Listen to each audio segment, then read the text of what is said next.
नेपालको सबैभन्दा ठुलो म्यानुफ्याक्चरिङ आइपिओ मध्ये एक रिलायन्स स्पिनिङ मिल लिमिटेड। धेरै मानिसहरूले आइपिओमा आवेदन गरे, तर अहिले पनि यसको सेयर नेप्सेमा ट्रेडिङ सुरु भएको छैन। आजको यो भिडियोमा म यसका सबै कारण, आइपिओको सम्पूर्ण प्रक्रिया र भविष्यमा कस्तो सिनारियो हुन सक्छ सबै कुराको डिटेल दिनेछु। साँच्चीकै यो कम्पनीमा लगानी लगाएको लगानीकर्ताहरूको पैसा डुबेकै हो, साँच्चीकै यो कम्पनीले फ्रड गर्न खोजेकै हो? आजको यो भिडियोमा यसको बारेमा म पुरै डिटेलमा कुरा गर्नेवाला छु। त भिडियोलाई लास्टसम्म हेर्नु होला। यदि तपाईँलाई पनि यो कम्पनीको आइपिओ परेछ भने भिडियोलाई लास्टसम्म हेरिदिनु होला। सबभन्दा पहिला हामीले कुरा गरौँ यो कम्पनीको परिचयबाट। रिलायन्स स्पिनिङ मिल स्थापना 1994 अथवा 2051 बीएसमा दर्ता भएको हो र उत्पादन 1995 देखि सुरु भएको यो कम्पनीको मुख्य उत्पादन भनेको हाई क्वालिटीको यान बनाउनु अथवा धागो बनाउनु हो। नेपालको सबैभन्दा ठुलो धागो उत्पादन गर्ने कम्पनी हो, जसको मुख्य प्लान्ट खनार र दुहाबी सुनसरीमा छ। यस कम्पनीको 70 देखि 75% उत्पादन भारत, टर्की, भियतनाम, युके आदिमा जान्छ। कम्पनीको पर्फर्मेन्स बारे कुरा गर्दा यो कम्पनीको प्रोफिटेबल नै देखिन्छ। तर यति राम्रो पर्फर्मेन्स र प्रोफिटेबल कम्पनी आखिरमा किन आइपिओ निकाल्यो? के कारणले यसले आइपिओ निकाल्यो? के बाध्यता थियो र यसले आइपिओ निकाल्नलाई? फर्स्टमा कुरा गर्दा आइपिओ निकाल्दा कम्पनी पब्लिकली लिस्टेड हुन्छ र सेयर होल्डरको व्यापक समूहसँग जोडिन्छ, जसले कम्पनीको ब्रान्ड भ्यालु, क्रेडिबिलिटी र मार्केट प्रोफाइल बढाउँछ, जसले कम्पनीलाई अझै राम्रो बनाउनमा मद्दत गर्छ। सोही कारणले कम्पनीले आइपिओ खुलाउँछ। यो त भयो कम्पनीको डिटेल र यसको ब्याकग्राउन्ड, किन आइपिओ खुलायो, के कारणले आइपिओ खुलायो, यो उसको बारेमा। तर अब हामी आउँ आफ्नो मेन टपिक। किन अहिलेसम्म नेप्सेमा लिस्टिङ भएन त यो कम्पनी? के कारणले यो कम्पनी अझैसम्म नेप्सेमा ट्रेडिङ भएको छैन? यसको मुख्य कारण के हुन सक्छ बारेमा कुरा गरौँ।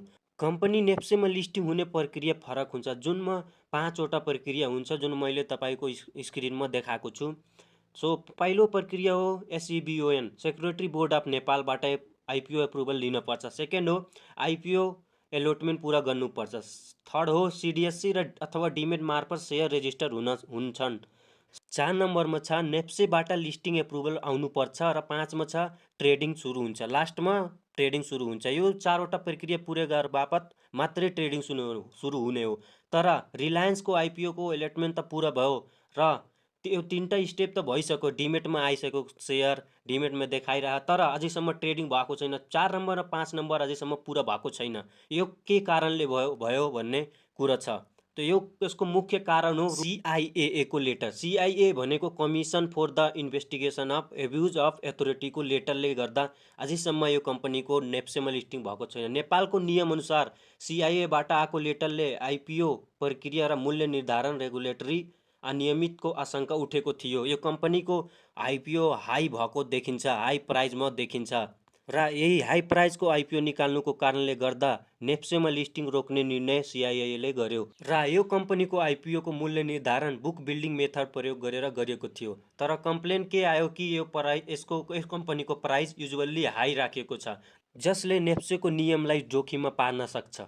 तपाईँहरूको मनमा एउटा प्रश्न आयो होला, 820.80 मा खुलाएको आइपिओ को प्राइस हाई हो र? के यो इलिगल हो? होइन। किन? आखिर यो इलिगल नभए त किन कम्प्लेन आयो भन्ने कुरा तपाईँको मनमा आयो होला। कम्प्लेन रुल ब्रेक भन्दा पनि कम्पनीको भ्यालुएसन र फेयरनेसमा थियो। प्राइस युजुअल्ली हाई छ कि रिलायन्सको paid of capital, EPS, net worth, security रिस्कमा यी आधारमा कम्पनी 820 मा प्रिमियम धेरै भएको छ भन्ने आर्गुमेन्ट आयो। मतलब रुल फलो भयो तर प्राइस रियलिस्टिक छ कि छैन भन्ने कुरा आयो। सिम्पल रूपमा भन्दाखेरि रिलायन्स स्पिनिङ मिलको आइपिओको प्राइस एसइबिओनको नियमअनुसार तय भएको हो, तर प्राइस धेरै हाई भयो कि भन्ने कम्प्लेनका कारण नेप्सेले सेफ्टी मेजरका रूपमा लिस्टिङ रोकेको हो, इलिगल भएर होइन। यो यसको मुख्य कारण हो। अनि लास्टमा के कुरा रह्यो कि अब यो कम्पनी नेप्सेमा लिस्टिङ हुन्छ कि हुँदैन? यो कम्पनीको आइपिओ नेप्सेले रिजेक्ट ठानेको होइन कि प्रिभेन्टिभ होल्डमा राखेको छ।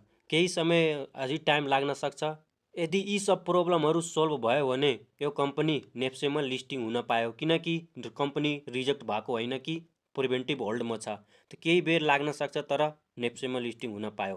तपाईहरू यहाँसम्म भिडियो हेर्नु भएकोमा धन्यवाद। अनि तपाईहरूलाई भिडियो कस्तो लाग्यो कमेन्टमा भन्नु होला, अनि भिडियोलाई लाइक गरिदिनु होला। र यस्तै खालको भिडियो अझै चाहनुहुन्छ भने यो च्यानललाई सब्सक्राइब गरी बेल आइकनले प्रेस गरेर राख्नु होला। म यस्तै खाले भिडियोहरू अपलोड गर्न गर्छु। हस्, धन्यवाद।